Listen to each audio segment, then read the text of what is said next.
Welcome to the Life Leadership Podcast with myself, Leila Singh, all things coaching, career, and personal branding. This podcast is for ambitious career professionals like you, wanting to create a life of choice and freedom, to be, do, and have more through overcoming limitations, to develop new perspectives and insights, and to redefine your success, be that in work, health, relationships, and so much more.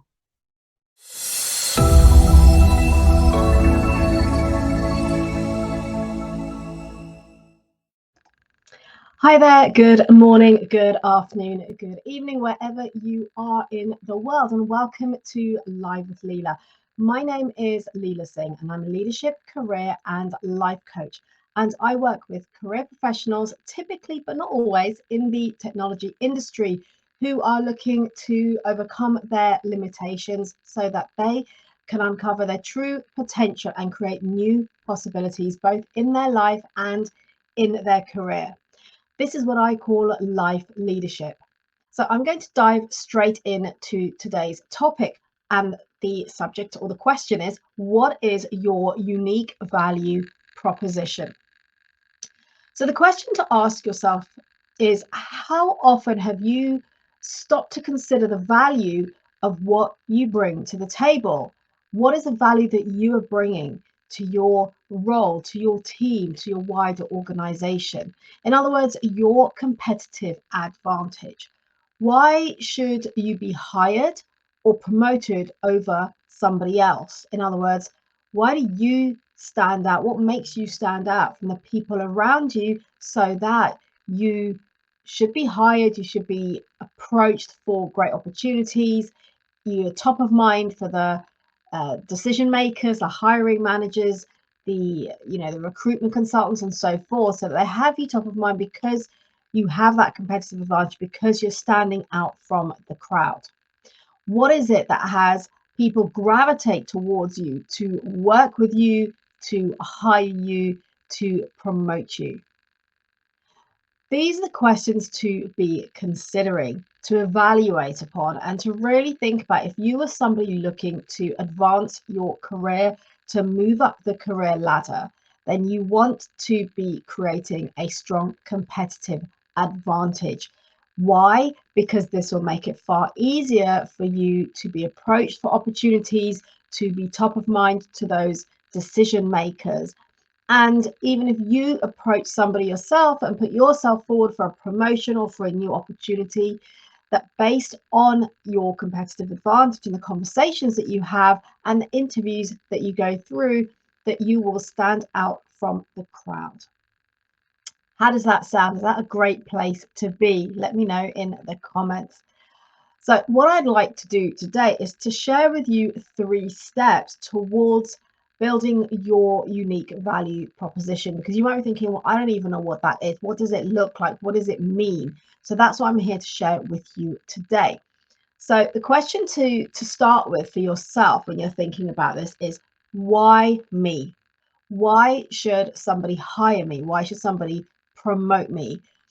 Why should someone approach me to join a particular team or work on a particular project?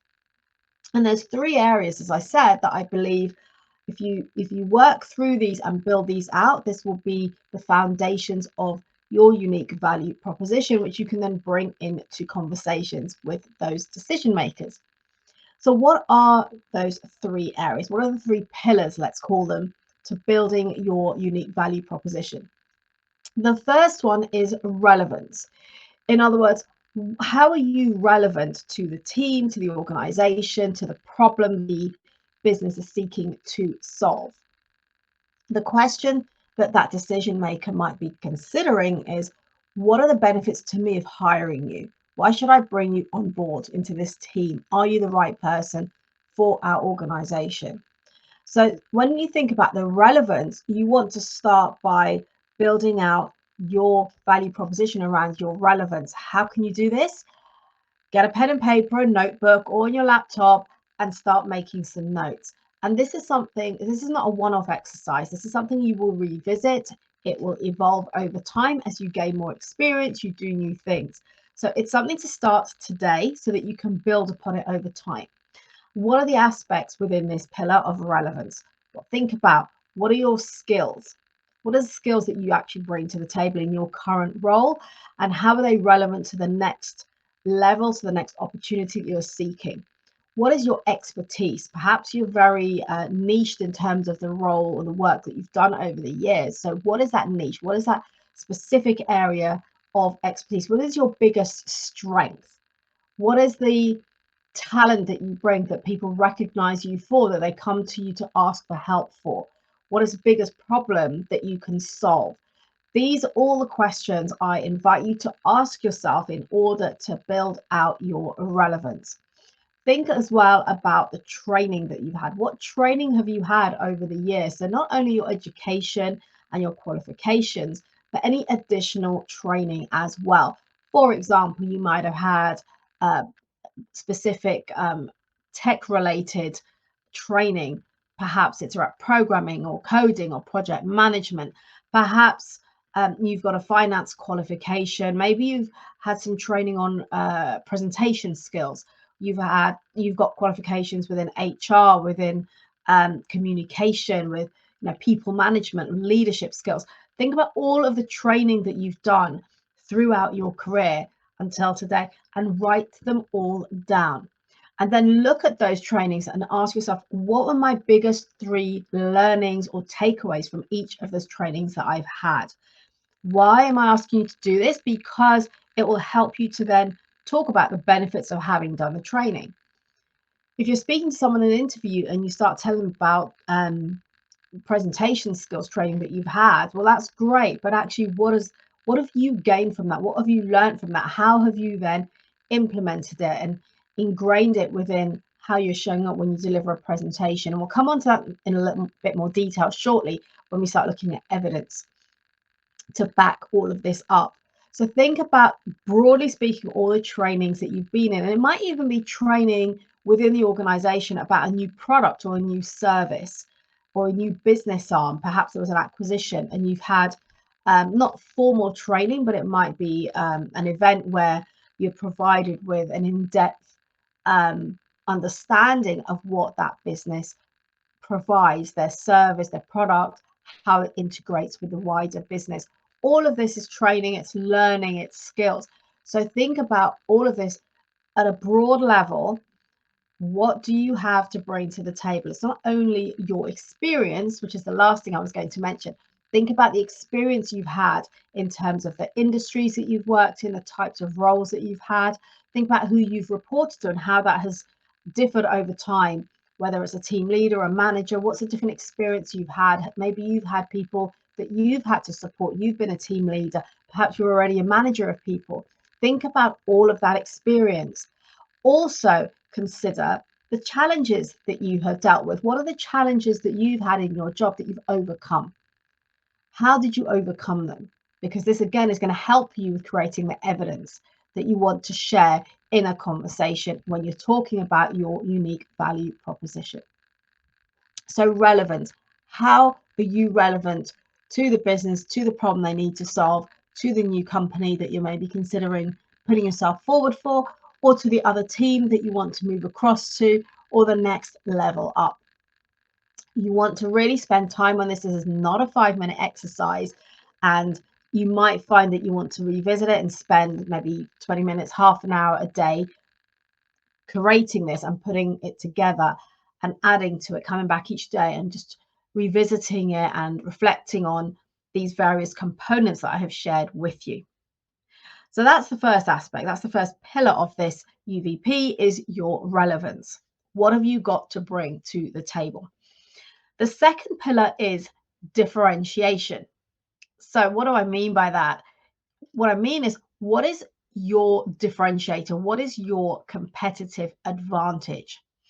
In other words, what makes you different from the next person that has you stand out for the right reasons, the thing that makes you memorable, and the thing that has people, again, as I mentioned, wanting to gravitate towards you to have conversations, to seek your input, your opinions, your ideas, to maybe have you on their team in their big project, if they're hiring for a new role, maybe they're looking for someone like you. So what is it that has you stand out? What is your competitive advantage?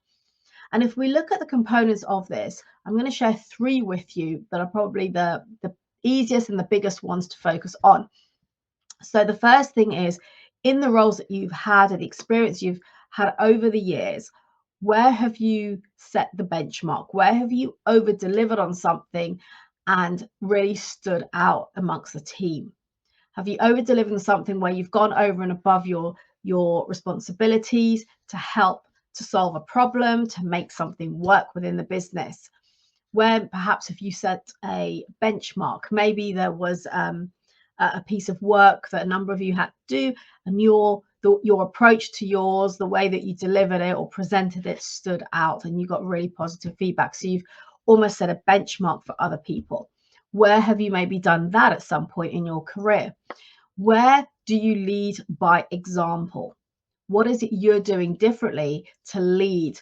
Even if you're not in a leadership role right now, how do you show up in the workplace to lead by example in terms of maybe your work ethic or the quality of your work or the relationships that you build with your clients, whether those are internal or external clients? So think about all of these aspects of how you differentiate yourself from the norm, from the people around you. Second component of this is relationships. And for me, this is really important. And I'm not just talking networking and having loads of connections on LinkedIn. What I mean by this is actually building really deep relationships with the people that you work with, whether those are people in your team, maybe other teams that you deal with, and having good relationships where there's trust, there's integrity, there's a good work ethic, you both know you can get things done, and you'll step up and help each other out. Those kind of relationships where you've made a really good impression and people will come to you because they know that you are an expert in your area, that even if you don't know, you'll go figure it out, you'll help to get things solved. Maybe you've just built out really good relationships with your external clients. And again, that's something that gives you a competitive advantage. You're good at building relationships and trust, and having people want to buy from you. So relationships is across the board. That's both internal, it's external, it's also in your industry. So have you built out relationships across your industry? Do you go to conferences, to wider networking events, and have you made some like solid, deep connections with people that you're now effectively branded by association in some way, because you're now connected with other people who lead by example, who are role models, who have got strong work ethics and good reputations. So all of these things in terms of your relationships will set you in really good stead to build out your competitive advantage, to have you stand out from the crowd. Why? Because a lot of people don't put energy and effort into this at all. Or when they do, it's when they need a job. Trust me, I've had experience of this. I'm on the receiving end of it, where I have people reach out because they're looking for a new job and they've not even considered building any relationships with people, but then they're cold messaging them, asking them for help or asking them if they can put them forward for jobs that have been advertised. That's not the way to go about it. You want to be building your relationships. And that's not only when you're ready to look for a job, that's for your ongoing reputation, to have that competitive advantage, to have people who know, like, and trust you, such that when an opportunity arises, they will have you top of mind. They will think of you. You don't need to go chasing after those opportunities. And the third component of differentiation is your reputation. What do I mean by this? Well, those of you who've listened to my lives before, follow my podcast, you will know I talk about personal branding. When I talk about personal branding, what I mean by that is how you show up in person. I'm not focusing solely on your online presence and your brand online and your LinkedIn profile. What I'm referring to here is the 5 key components of personal branding that I believe are critical to be able to stand out from the crowd, to be top of mind, and to be remembered for the right reasons. So what is your reputation right now? What do people say about you? And if you have no idea, then now's the opportunity to reach out to people that you trust, who you value their opinion, and ask them for some feedback. How do I do that? Well, ask a simple question to ask someone to share with you the top three phrases or words that come to mind when they hear your name mentioned, and see what they come back with. And don't see it as criticism. See it as this is a perception of how you're coming across, of how you show up. And if you're not happy with it, or you feel that there's something that you feel is really important to you that you know or you believe that you do, or that you exude or you exhibit in the way that you show up, and it's not on in that feedback you've received, then there's a gap. But now you get to close that gap by maybe having a conversation with those people about that particular area, or looking yourself at where am I not showing up in that way enough that people are noticing? What can I do differently? What can I do more of, perhaps to enable people to really see that part of me? So think about your reputation. What is it people say about you when they hear your name mentioned? So differentiation, competitive advantage is really key. Imagine if you're the last of, say, 2 or 3 people in an interview process, you want to be the one that has that competitive advantage over and above the people in the room. So what is it that you can do to ensure that? The third pillar when we're looking at your unique value proposition is to substantiate. In other words, how can you evidence what you've identified in what we've just talked about? So how can you evidence your relevance?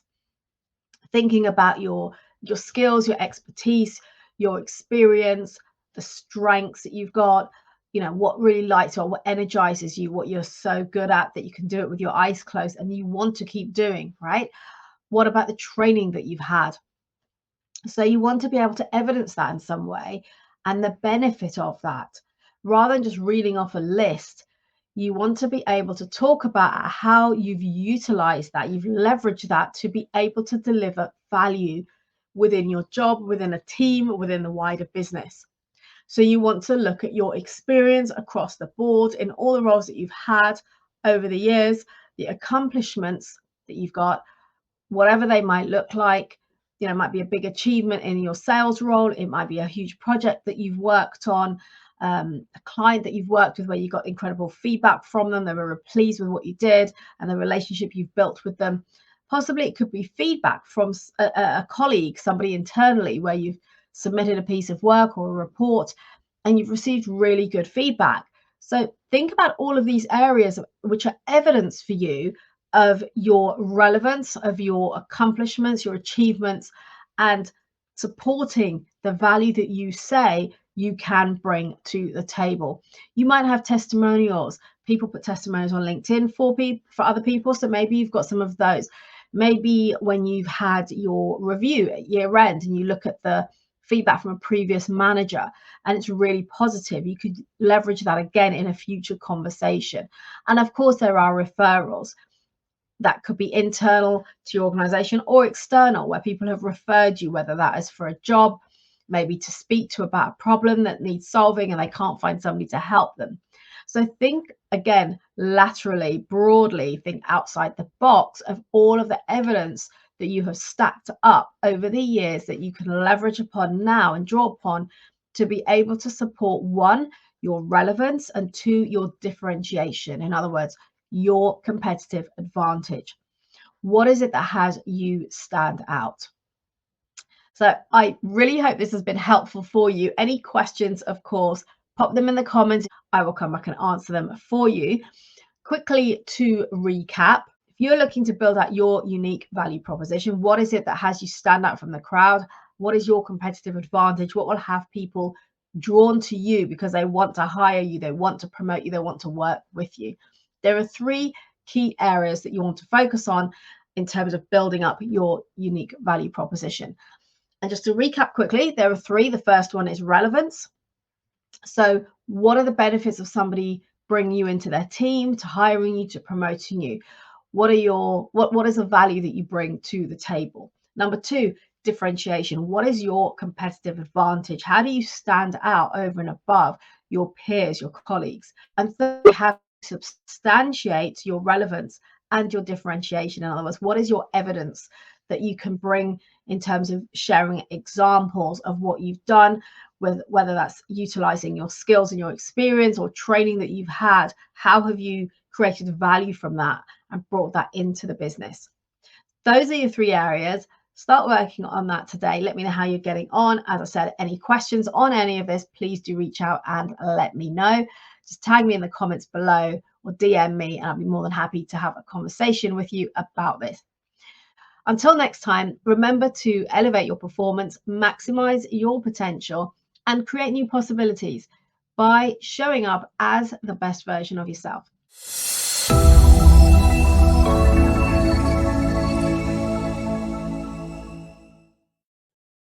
Thank you for listening. Please subscribe to this podcast if you haven't already done so. And if you enjoyed and gained value from today's episode, then do please leave a review telling us your key learnings and what you enjoyed the most. And do please share this podcast with your friends and colleagues so we can spread the word on life leadership, creating a life of choice, freedom, and new possibilities. Connect with me directly on LinkedIn, and if you would like to learn more about how we can work together, either DM me on LinkedIn or email me. All details and resources can be found in the show notes.